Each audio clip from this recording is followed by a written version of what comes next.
आज ही डाउनलोड करें और अपने पसंदीदा शोज का आनंद लें।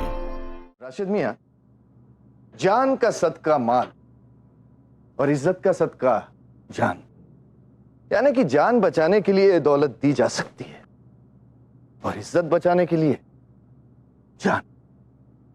राशिद मियां, इज्जत से बढ़कर इस दुनिया में हमारे लिए कुछ नहीं है। सही कह रहे हैं। अरे अयान। जी मामू। यहाँ। को वालेकुम अस्सलाम। भाई राशिद कह रहे थे कि तोहफों की जिम्मेदारी तुम्हारी थी, तो कहाँ है तोहफे?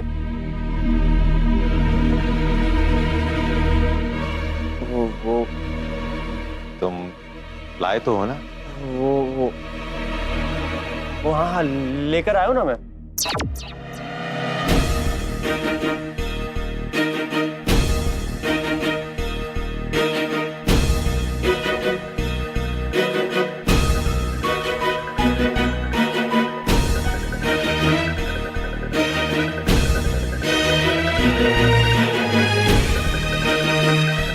सिर्फ ये? वो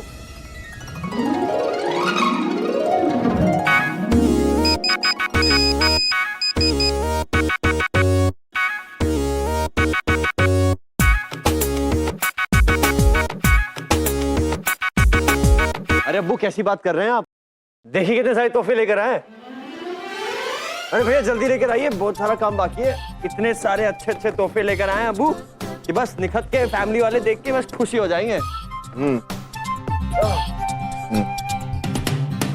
ये भी रख। तोहफा तोहफा तोहफा।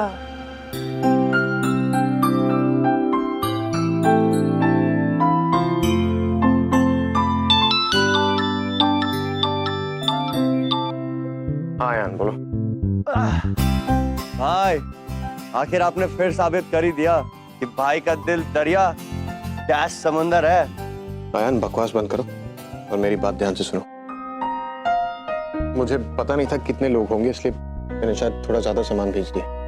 तुम एक बार चेक कर लेना, खास करके पैकिंग। तुम्हारे पास सामान जल्दी पहुंचाना था, इसलिए मेरे पास वक्त नहीं था चेक करने का। फिक्र मत करो भाईजान, इतना तो मैं कर ही लूंगा। एंड आई होप जो निखत के ससुराल वालों के लिए मैंने लिया वो उसे पसंद आए। भाई कितने अफसोस की बात है ना कि निखत को कभी पता ही नहीं चलेगा कि उसके ससुराल वालों के लिए सारे तोहफे उसके अपने असद भाई ने भेजे हैं। काश कि अगर आप उसे ये तोहफे खुद आके दे पाते। आयान, जो हो नहीं सकता उसके बारे में बात करने का कोई फायदा नहीं, और ये खुशी का मौका है, इन सब बातों का नहीं। तो लोग आने वाले होंगे, जल्दी से सामान चेक करो। टेंशन मत लो भाईजान, चेक कर लूंगा। खुदा हाफिज। अल्लाह हाफिज। हम क्यों डरे? हम क्यों सर झुका के खड़े रहे? जो झुकते नहीं है वो टूट जाते हैं, चाहे वो इंसान हो या रिश्ते। और हम तो लड़की वाले हैं ना। हम लड़की वाले हैं राशिद मियां। हमारी इज्जत शीशे की तरह नाजुक होती है। बाखुदा अगर ये शीशा कहीं टूट जाए तो इसकी किरचियां बहुत चुभ सकती हैं। अयान को ये बात समझ में क्यों नहीं आती? कल उसकी गलती की वजह से बहुत बड़ा हादसा हो सकता था। भाईजान, बात दरअसल ये है। गैर जिम्मेदारी की भी हद होती है। अयान को इतना भी होश नहीं रहा कि अगर तोहफों पे उनकी कीमत लिखी हो तो लेने वाले के लिए ये बेइज्जती की बात होती है। वो इस कदर लापरवाह कैसे हो सकता है? भाईजान, धीरे धीरे समझ आ जाएगी उसे। बच्चा ही तो है आखिर वो अभी। बचपन तो चला गया राशिद मियां, अब खुदा जाने कि ये बचपना कब जाएगा। निकाह की उम्र हो चली है उसकी, ना वो ऑफिस जाता है, ना उसने कोई काम शुरू किया है, और ना ही बड़ों से बात करने की तमीज सीख पाया है। अफसोस होता है राशिद मियां, अफसोस होता है। कि हमारे घर में पलकर भी कोई इतना लापरवाह और गैर जिम्मेदार कैसे हो सकता है। उसे दुनिया में किसी की परवाह नहीं है। भाई निखत के बारे में कोई एक लफ्ज भी कहे ना, मेरा खून खौल जाता है। और हसीना भी, वो बार बार निखत को ही नीचा दिखाती है, उसके रंग का ताना देती है उसे। भाई ये अब बर्दाश्त नहीं होता है। हम लड़की वाले सिर्फ इसलिए उनकी हम सारी बात सुनते रहे। तुमने कहा था ना निखत को वो लड़का अच्छा लगता है, तो फिर सब्र रखो। सारी दुनिया की बेइज्जती सहने के बाद अगर भाई अपनी बहन की एक मुस्कुराहट कमा पाता है तो सौदा बुरा नहीं। और हम निखत की सारी जिंदगी की खुशियों की बात कर रहे हैं। तुम उसे एक बार खुश देखोगे तो बाकी सब बातें छोटी लगेंगी। ये छोटी बात नहीं है राशिद। तुम तो जानते हो कि हमारे लिए हमारी इज्जत से बढ़कर और कोई चीज नहीं। इसलिए डर लगा रहता है कि कहीं किसी रोज आयान की हरकतों की वजह से हमारी और हमारी खानदान की इज्जत पर दाग न लग जाए। आप ये कैसी बातें कर रहे हैं? हाँ, मैं मानता हूं कि आयन में थोड़ा सा बचपना है, लेकिन वैसी कोई हरकत नहीं करेगा जिससे खानदान की इज्जत पे आंच आए। मैं जानता हूं उसे,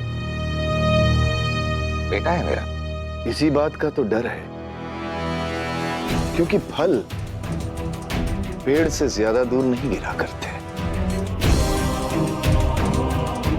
ये हिदायत जितनी आयान के लिए उतनी तुम्हारे लिए भी है राशिद मियां।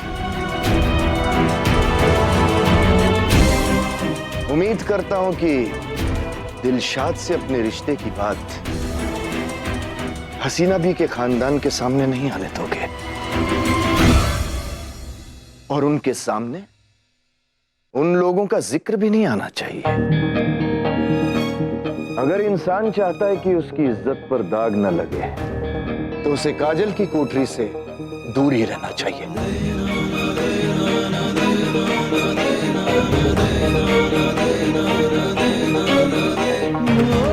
पर मैं उन लोगों से नहीं मिलता। हाँ, हो सकता है कि तुम उन लोगों से नहीं मिलते हो, लेकिन आयान, तुम भरोसे से कह सकते हो कि आयान भी उन लोगों से नहीं मिलता। आयान अच्छी तरीके से जानता है कि उन लोगों से मिलना मुनासिब नहीं है। आप यकीन मानिए मेरा, आयान असद के साथ कोई मेलजोल नहीं रखता। भाई आपसे एक भी दिन ना मिलूं ना तो ऐसा लगता है दिन खत्म ही नहीं हुआ। पूरी दुनिया में मुझे और कोई नहीं समझता है। इतना सेंटिमेंटल होने की जरूरत नहीं है। घर जाओ और तैयारियां करो।